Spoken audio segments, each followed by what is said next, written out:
Masa tu Aina pakai baju dress serba hitam, kasut high cut merah, menyala makna. Dia nyanyi lagu bahasa Inggeris ciptaannya sendiri yang bertajuk Shadow. My first impression was, wow, who's that girl? Lagu tu melodinya amat catchy sekali. Dengar sekali pun dah rasa suka.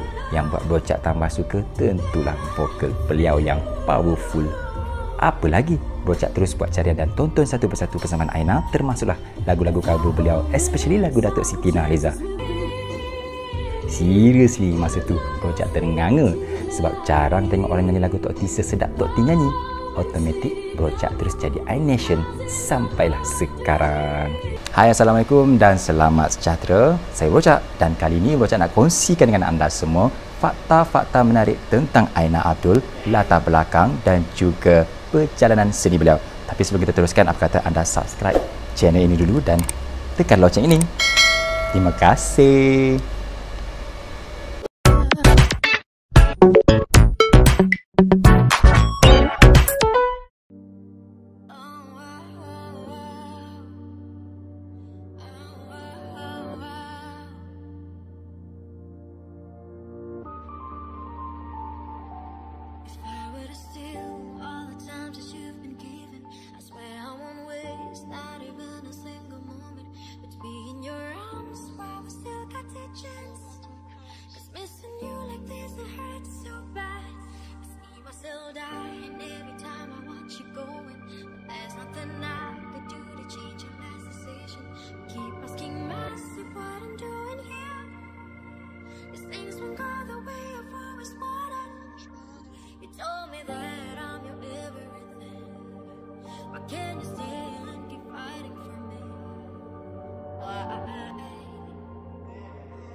Yes, I'll be living. 2014 Senior Grand Champion Vocalist of the World goes to Malaysia's Nuri Ainagani.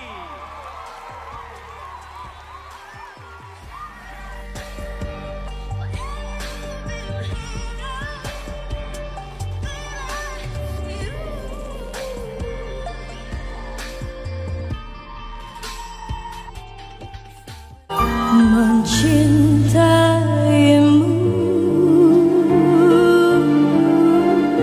seumur hidupku,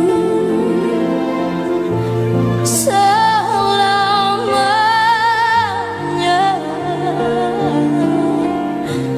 kau tetap milikku.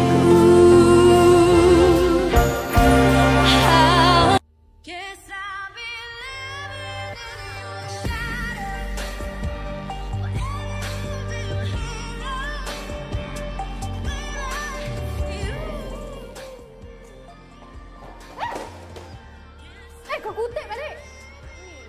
Sorry. Macam kat mana? Kaki. Dia pun hati-hati jugalah. Aku nak hati-hati macam mana kalau kau jalan macam buta? Itu pergi Paris kan? Best tak? Sibuk lah. Zain kau tu, kau nak pergi mana? Tempat kau kat kampung. Kampung sekalipun, itu tak hina. Itu rezeki namanya. Memang otak kau tak berkembang lah. Sekarang kau nak cakap apa? Look Mia, I'm so sorry. But let me tell you this. Yes, I'll be living in your shadow.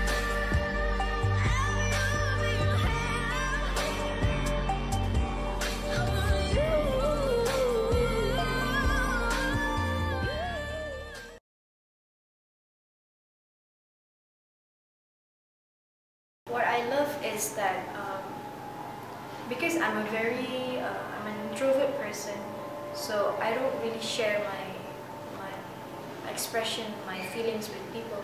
So when I sing, I get to escape from the reality and just travel with the melody, with the notes. And when I sing, I get to enjoy being on stage. And even though the moment doesn't last for a day, it's just like, if the song is 5 minutes, so it's just 5 minutes.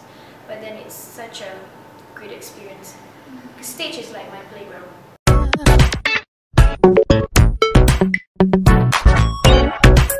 Like dan follow kami di TV.